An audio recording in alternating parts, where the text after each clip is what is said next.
سلامونه او نیکی هیلې د مدد سنټر نه ملګرو. دغه مارکوټ ګلالی ماشوم دی د مدد سنټر. یو دا دی، یو سره د بل روډ دی، د نه یو 2-3 کاله مشر.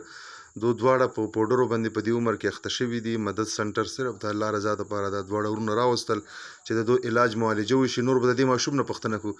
بچی اول خو درته سلام وړاندې کوو. سلام علیکم. خبرې تیزې کوه. څه نوم دی دی؟ امین نوم دی دی؟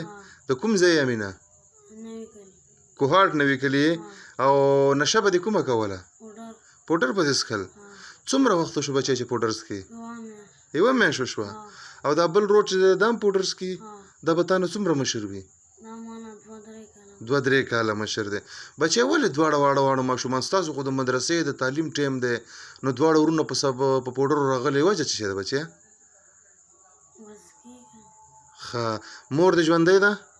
چېرته ده؟ تیرا کې ده. څومره ټیم وشو چې مور سره دې ملاقات نه دی شوی؟ 10 ورځې وشوې. هغه ستاسو د غمه نه دغه سال ده که نه؟ او پلار دې بچیه؟ پلار دې مړ ده. او همدغه 2 ورونه یې؟ او ته غواړې چې زمونږ د مدد سنټر کوم کسان چې دې ته یې راننستې ستا دلته علاج کوي، دلته ته خپل علاج کول غواړې؟ خوشحاله یې بچیه؟ انشاءالله موږ به ستا علاج کوو. مدد سنټر ستا په شان د بېوسو بېکسو ماشومانو دپاره.